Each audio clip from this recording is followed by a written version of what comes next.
son sözleri sorulduğunda seri katil Atalay Filiz 20 saat konuşabileceğim malzeme var aslında ama karar nasılsa belli olduğu için kendimi fazla yormayacağım dedi. Atalay Filiz 3 yıl önce Ankara'da işlediği öne sürülen 2 cinayetten sonra aslında kayıplara karışmıştı. Sahte kimlikle yaşadı.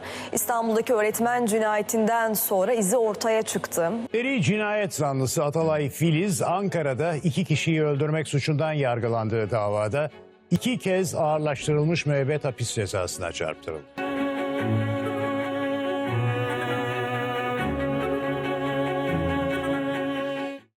Düşünsenize, hakkınızda kırmızı bülten var. Fotoğrafınız günlerdir haberlerde dönüyor.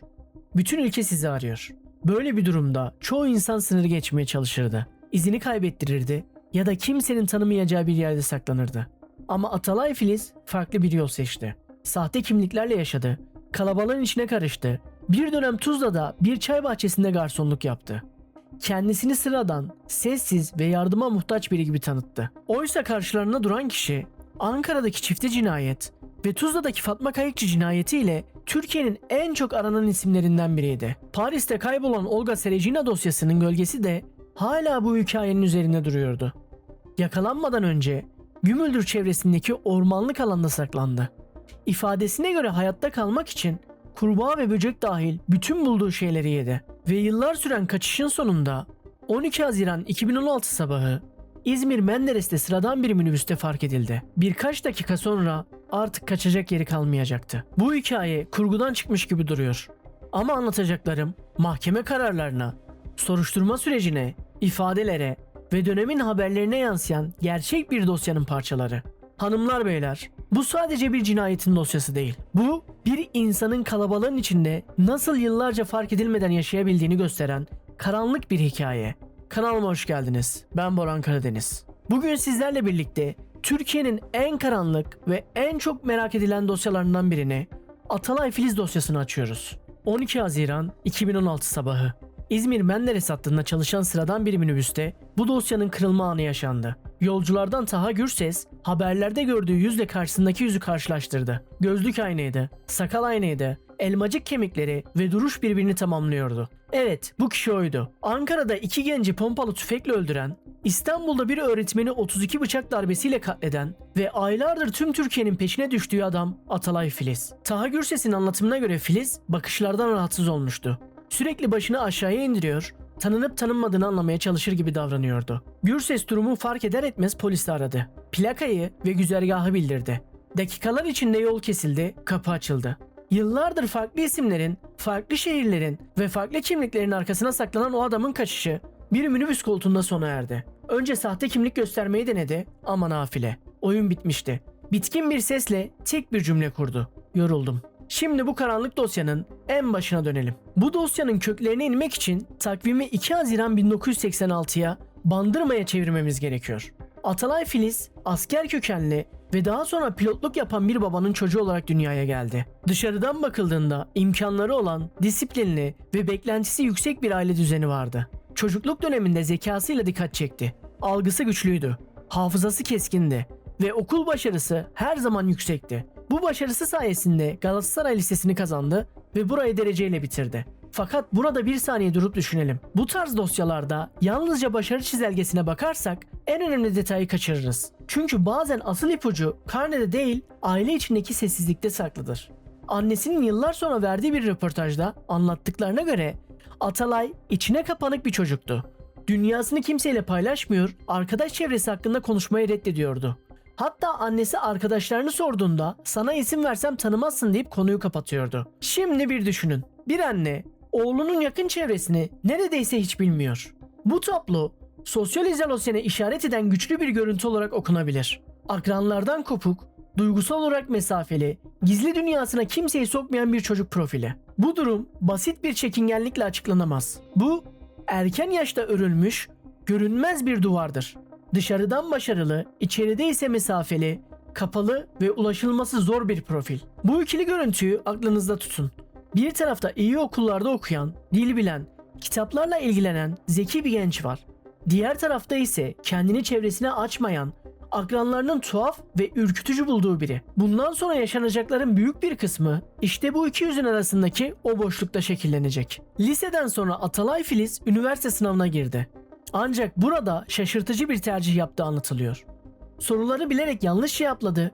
Böylece Türkiye'de herhangi bir bölüme yerleşmekten kaçındı.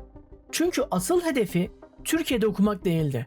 Ailesini kendisini yurt dışına göndermeye ikna etmekti. Eğer Türkiye'de iyi bir okul kazanırsa bu ihtimalin zayıflayacağını biliyordu.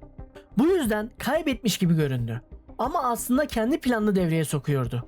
Anlayacağınız daha en başından karşımızda amacına ulaşmak için gerçeğe eğip bükmekten çekinmeyen bir zihin var. 2006 yılında ailesinin desteğiyle Fransa'ya gitti. Paris'te biyoloji eğitimi alması bekleniyordu. Kayıt yapıldı. Dışarıdan bakınca her şey yolunda görünüyordu. Ancak ailesine anlatılan tabloyla gerçek hayat arasında büyük bir uçurum vardı. Derslere düzenli bir şekilde gittiğini söylüyordu. Oysa bu anlatılanların önemli bir kısmı gerçeği yansıtmıyordu. Eğitimi ilerlemiyordu, okul ciddiye alınmıyordu.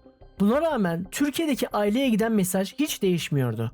Her şey yolunda. Bu dosyadaki ilk büyük maskedir. Henüz sahte pasaportlar, sahte kimlikler ve kaçış rotaları yok. Ama gerçekle bağını kendi ihtiyacına göre şekillendiren bir zihin var. Şimdi size soruyorum. Bir insan en temel hayat alanında bile uzun süre rol yapabiliyorsa, ileride onu tanıdığını sanan herkes için nasıl bir tehlikeye dönüşür? Karşımızdaki kişinin hangi yüzü gerçek? Bu soruların cevabı videonun ilerleyen dakikalarında saklı. Paris yıllarında Atalay Filiz'in çevresine 3 kritik isim girdi. Olga Seregina, Elena Radchikova ve çocukluk arkadaşı Göktuğ Demiraslan. Göktuğ, Tümgeneral Hasan Hüseyin Demiraslan'ın oğluydu. Erasmus kapsamında Paris'te fizik mühendisliği eğitimi görüyordu. Bu 3 kişi bir süre aynı evde yaşadı ve aynı çevrede bulundu. Rusya'dan gelen genç bir öğrenci olan Olga Seregina ile Atalay arasında duygusal bir ilişki başladı. 2011 yazında Atalay, Olga'ya evlenme teklifi etti. Olga bu teklifi kabul etmedi, ilişki bitti ve Olga Paris'e döndü. Çevresine de Atalay'ın ayrılığı kabul etmediğini, kendisini rahatsız ettiğini ve ondan korktuğunu anlattı. Bu sözleri aklınızda tutun. Çünkü birazdan yaşanacakların habercisi gibiydi. Aynı yılın sonlarına doğru Olga ortadan kayboldu. 16 Aralık 2011'de Paris'teki evinden çıktı ve bir daha kendisinden haber alınamadı. Ama Olga'nın ailesi ve dosyayı takip eden insanlar uzun süre aynı kişiden şüphelendi. Olga hala bulunamadı. Bu kayıp dosyanın en büyük soru işaretlerinden biri olarak kaldı. Şimdi tabloya dikkatlice bakın. Bitmiş bir ilişki, reddedilmiş bir evlilik teklifi, korktuğunu söyleyen genç bir kadın ve ardından gelen derin bir sessizlik. Geçmişi bilen insanlar Atalay için birer tehlike gibi görünmeye başlamıştı. Çünkü bu insanlar konuşabilir, bildiklerini anlatabilir ve olaylar arasında bağ kurabilirdi. Paris'teki o kayıp kızın gölgesi, ileride Ankara'da yaşanacakların sessiz habercisi gibiydi. Atalay Filiz Türkiye'ye döndüğünde ailesi ondan artık düzenli bir gelecek bekliyordu. İş, kariyer, akademik hayat, fakat ortada bitmiş bir okul yoktu. Bu yüzden yeni bir yalan devreye girdi. Ankara'da doktora yaptığını söyledi, ailesinden para aldı ve başkente yerleşti. İşte bu dönemde satın aldığı araç dosyada çok önemli bir ayrıntıya dönüşüyor. 43 plakalı, bej renkli bir Murat 131. 43 Kütahya'nın plaka kodudur. Bu bilgiyi aklınızda tutun. Çünkü birazdan kaçış sırasında yeniden karşımıza çıkacak. O zaman Atalay'ın en küçük ayrıntıyı bile hesapladığını daha net göreceksiniz. Atalay'ın hedefinde artık Göktuğ ve Elena vardı. Çünkü ikisi de Paris dönemini biliyordu. Olga'yı tanıyorlardı, Atalay'ı tanıyorlardı, yaşanan gerilimi hatırlıyorlardı. Dosyadaki anlatıma göre Atalay onları artık eski arkadaşları gibi görmüyordu. Onları sırlarını ortaya çıkarabilecek kişiler gibi görmeye başlamıştı. Bu artık anlık bir öfke değildi. Zamanla büyüyen, soğuk ve planlı bir düşünceye dönüştü. Burada organize fail sözünü basitçe açıklamak gerekiyor. Bu söz suç örgütü anlamına gelmez. Buradaki anlamı oldukça basit. Önceden hazırlık yapan kişi, iz bırakmamaya çalışan kişi, kaçışını en baştan düşünen kişi. Kimlik hesabı yapar, gideceği yola hesaplar, ani bir öfkeyle değil planla hareket eder. Atalay Filiz dosyasında gördüğümüz davranışlar da bu tanıma oldukça yakın duruyor. 16 Eylül 2013 gecesi Ankara Eryaman. Göktuğ Demiraslan ve Elena evlerine dönüyordu. O gece apartman girişine yaklaşırken onları bekleyen bir plan vardı. Dosyadaki bilgilere göre Atalay daha önce Göktuğ'un aracına gizlice bir telefon yerleştirmişti. Bu telefonla onları adım adım takip ediyordu. SIM kart izini gizlemeye çalışıyor, adres ve saat bilgilerini dikkatle topluyordu. Hatta kargo şirketi bahanesiyle adres teyidi aldığı bile anlatılıyor. Yani bu rastgele bir karşılaşma değildi. Önce bilgi topladı, sonra takip etti, sonra da uygun anı bekledi. Aylar süren bir av gibi. O gece kendini gizlemek için farklı giyinmişti. Kadın kıyafetleri giymiş, başını örtmüş ve tanınmamaya çalışmıştı. Aracın bagajında pompalı tüfeği aldı. Göktuğ ve Elena apartman girişine yaklaştığında tetiğe bastı. Adli tıp raporlarında çok önemli bir detay vardı. Ateş çok yakın mesafeden açılmıştı. Olayın ne kadar ağır olduğunu gösteren bulgular vardı. Uzaktan değil, yakından. Soğuk bir şekilde. Göktuğ ve Elena o gece hayatlarını kaybetti. Bu olay mahkemede basit bir kavga gibi görülmedi. Mahkeme bunun önceden planlanmış bir öldürme olduğuna karar verdi. Atalay Filiz, Göktuğ ve Elena için 2 kez en ağır hapis cezasını aldı. Artık burada iddia yok. Ortada mahkeme kararı var. Cinayetten sonra yaptığı şey de onun ne kadar planlı hareket ettiğini gösteriyor. 43 plakalı Murat 131'e binip Kütahya tarafına gitti. Size 43 plakayı aklınızda tutun demiştim. İşte şimdi o detay yerine oturuyor. Çünkü Atalay şunu hesaplamıştı.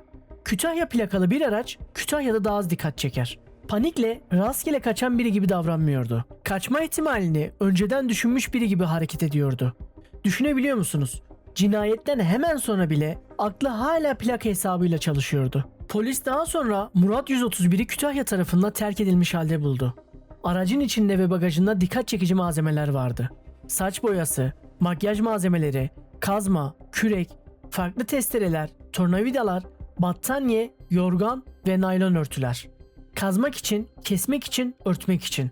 Sanki her ihtimal için ayrı bir malzeme hazırlanmış gibiydi. Bu adam o arabada sadece kaçışı planlamamıştı. Çok daha fazlasına hazırlanmış gibiydi. Ama işler farklı gelişti. Atalay Filiz hakkında yakalama kararı çıkarıldı. Yurt dışına çıkmaması için de işlem yapıldı. Mart 2014'te kırmızı bültenle aranmaya başladı. Fakat o sıradan bir kaçak gibi hareket etmiyordu. Telefon kullanmıyordu, ailesiyle görüşmüyordu.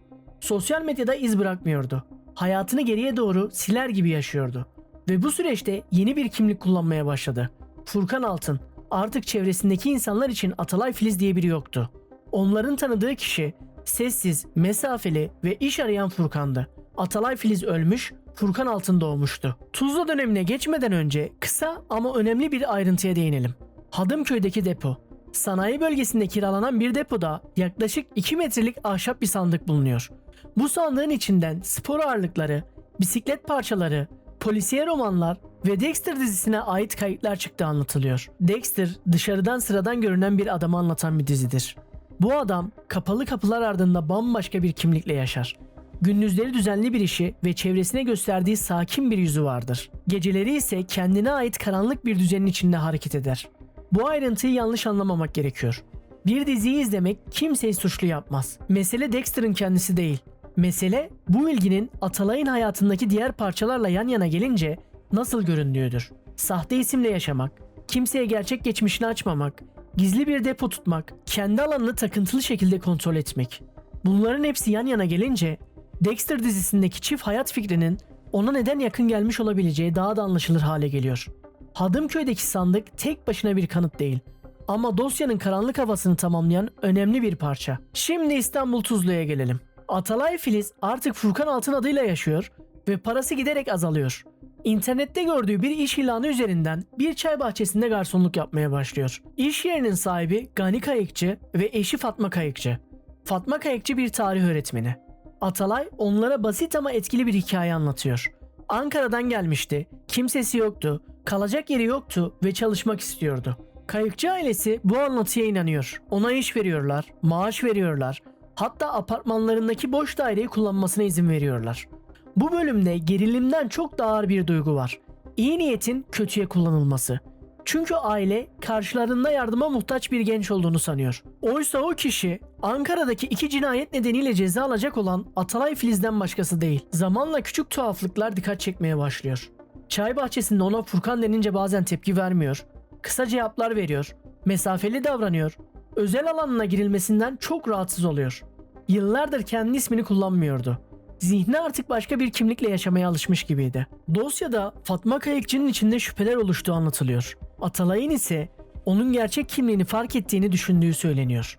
Bu düşünce gerçekten bir gözleme mi dayanıyordu yoksa paranoya mıydı? Bunu kesin olarak bilemeyiz. Ama bildiğimiz şey şu. Atalay artık Fatma Kayıkçı'yı sadece ev sahibi ya da işverenin ailesinden biri olarak görmüyordu. Onu kendisini polise verebilecek biri gibi görmeye başlamıştı. Şimdi düşünün. Size evini açan, iş veren ve güvenen bir insan sırf gerçeği fark etti diye sizin gözünüzde düşmana dönüşebilir mi? Bu dosyada cevap ne yazık ki evet. 27 Mayıs 2016 günü. Fatma Kayıkçı evinden çıkıyor ve merdivenlerde Atalay'la karşılaşıyor. Atalay'ın sonraki anlatımına göre Fatma Kayıkçı ona gerçek adıyla Atalay diye sesleniyor. Yıllardır sakladığı ismi bir başkasının ağzından duyması onun için her şeyi bitiren an oluyor. Ardından Fatma Kayıkçı'nın dairesine giriyor ve mutfaktan aldığı bıçakla saldırıyor. Fatma Kayıkçı'nın bedeninde 32 bıçak ve kesici alet yarası tespit edildi. Bunlardan 8'i ölümcüldü. 32 bıçak darbesi. Bu sayı öfkenin ve kontrol kaybının ne kadar büyük olduğunu gösteren en sarsıcı detaylardan biri. Bu bir savunma değildi. Bu bir infazdı. Daha sonra cansız bedeni bir valize yerleştirip evin yakınındaki yeşil alana bırakıyor. Kayıp ihbarından sonra parmak izi incelemesi yapılıyor. Furkan Altın olarak bilinen kişinin parmak izleri Ankara'daki çifte cinayet dosyasında aranan Atalay Filiz'le birebir eşleşiyor. Kayıkçı ailesinin yardım ettiği, ev verdiği ve güvendiği kişinin aslında kırmızı bültenle arandığı ortaya çıkıyor. Merhametin bedeli Fatma Kayıkçı'nın canı olmuştu. Bu cinayetin hukuki adı yargılama sürecinde ayrıca tartışıldı. İlk aşama önceden planlayarak öldürme kabul edilmişti. Ancak Yargıtay bu kararı bozdu. Yeniden yapılan yargılamada Atalay Filiz yine çok ağır bir ceza aldı. Ağırlaştırılmış müebbet. Mahkemenin gerekçesi şuydu. Bir suçu gizlemek, delilleri yok etmek ya da yakalanmamak için öldürmek. Ceza değişmedi. Fakat suçun hukuki adı değişti. Fatma Kayıkçı'nın öldürülmesinden sonra Atalay yeniden izini kaybettiriyor. İstanbul'dan Adapazarı'na, oradan İzmir'e geçiyor. Buca'da bir internet kafede vakit geçirdiği, kalacak yer aradığı ve bazı kişilerle bağlantı kurmaya çalıştığı dosyaya geçiyor. Ancak bu kez şartlar eskisi gibi değil. Haberler artık çok daha yoğundu. Fotoğraflara ekranda dönüyordu. Gazeteler İzmir'de panik havası yaratan aramayı manşetlere taşıyordu. Sokaktaki sıradan insanlar bile onun yüzünü tanıyabilecek hale geliyor. Fark ettiniz mi?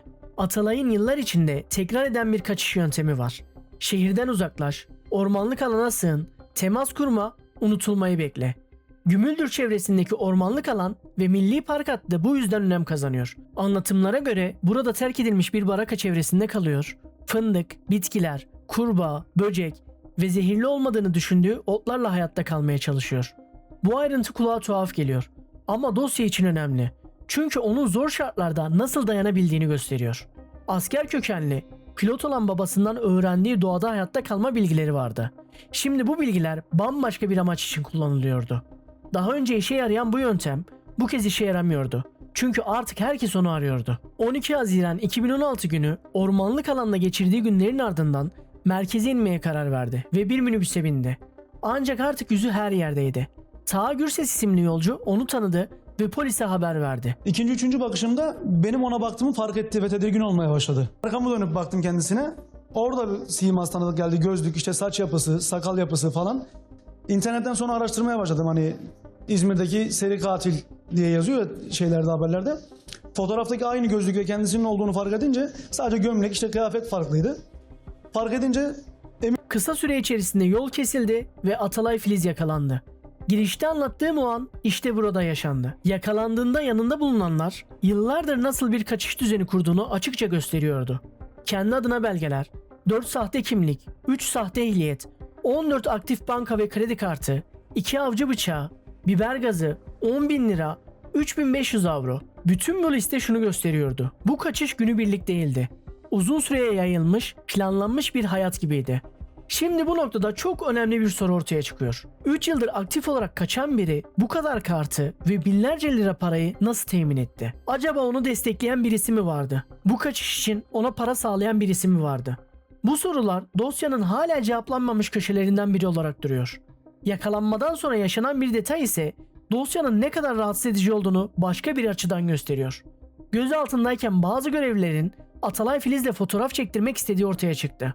Yapayım ben, gel. Bu işi var ya, senin derdi yapıyorum. 3 sene kaçmayı başardın ya bu memlekette. Sana ne diyeceğimi bilmiyorum artık. Bu durum kamuoyunda büyük tepki topladı. Çünkü bu dosyanın merkezinde Atalay Filiz'e duyulan merak olmamalı. Asıl merkezde hayatını kaybeden insanlar ve geride kalan ailelerin yaşadığı yıkım olmalı. Atalay Filiz İstanbul'a getirildiğinde yorgundu ve bitkindi. Ormanda geçen günler vücudunda iz bırakmıştı. Göktuğ Demiraslan, Elena ve Fatma Kayıkçı cinayetleriyle ilgili ifadeler verdi. Ancak Olga Serecina'nın kaybolması sorulduğunda bunu reddetti ve hiçbir ilgisi olmadığını söyledi. Yargılama süreci sonunda tablo netleşti. Ankara'daki Göktuğ ve Elena cinayetleri için 2 kez en ağır hapis cezasını aldı. Fatma Kayıkçı cinayeti için de aynı ağır ceza verildi. Ayrıca sahte belgeler nedeniyle de ek hapis cezası verildi. Böylece dosyanın ceza kısmı 3 ağır ceza ve 1 ek hapis cezası olarak kayda geçti. Mahkeme sürecinde Atalay Filiz'in savunması dikkat çekiciydi. Yaptıklarını kendi iradesiyle değil, gazetelerden aldığı gizli mesajlarla açıklamaya çalıştı. Çocukluğundan beri gazete yazılarından anlam çıkardığını ve bazı davranışlarını bu mesajlara göre yaptığını söyledi. Göktuğ ve Elena'yı gizli ajan olarak gördüğünü söyledi. Fatma Kayıkçı için de kimliğini ortaya çıkarırsa onu öldürmesi gerektiğine dair bir mesaj aldığını iddia etti. Bu savunma üzerine Adli Tıp Kurumu süreci devreye girdi ve ceza sorumluluğu değerlendirildi. Atalay'ın bu anlatımı uzmanlar tarafından ikna edici bulunmadı. Uygunsuz anlarda gülmesi, kopuk cevaplar vermesi ve dağınık görünmeye çalışması ağır bir akıl hastalığı belirtisi olarak değerlendirilmedi. Sonuç olarak ceza sorumluluğunun tam olduğu raporlandı. Şimdi size soruyorum. Bu adam gerçekten akıl hastası mıydı yoksa rol mü yapıyordu? Ama asıl soru bundan daha büyük. Çünkü karşımızda aylarca takip yapan, sahte belgeler kullanan, kılık değiştiren, kaçış rotası hesaplayan ve sıfırdan yeni bir kimlik kuran biri var. Bu dosyada sonuç planlı ve kontrollü davrandığı yönündeydi. Uzman raporu da akıl sağlığı savunmasını desteklemedi. Şimdi faili büyütmeden, onu bir efsaneye dönüştürmeden yalnızca dosyadaki davranış çizgisine bakalım. Bu bir doktor teşhisi değil. Sadece olaylara, ifadelere ve mahkeme sürecine bakarak yapılan bir yorum. Öne çıkan noktalar ise şunlar. İnsanlardan uzak durması, her şeyi kontrol etmek istemesi, sahte kimliklerle yaşayabilmesi, reddedilmeye karşı aşırı hassas olması, takıntılı bağlanması, empati eksikliği ve planlı hareket edebilmesi. İzolasyon her zaman tek başına bir evde yaşamak demek değildir.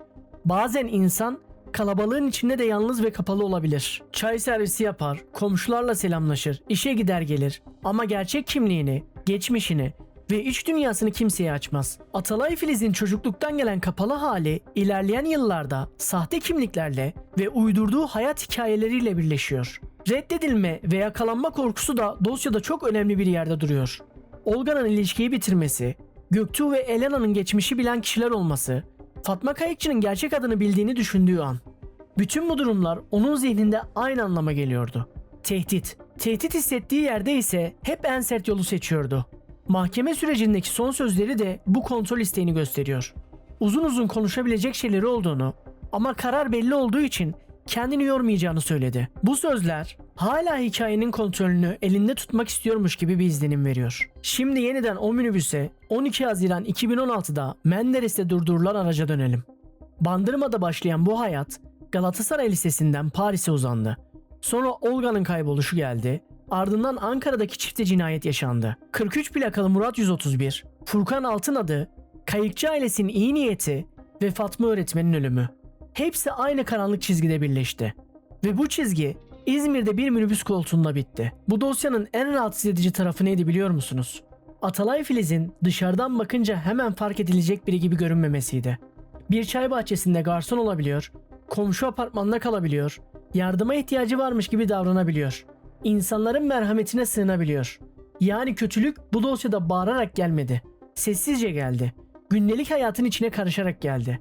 Her aşamada tekrar eden düzen neredeyse aynıydı. Kimliğini değiştir, çevreye uyum sağla, güven kazan, tehdit hissettiğinde ortadan kaybol.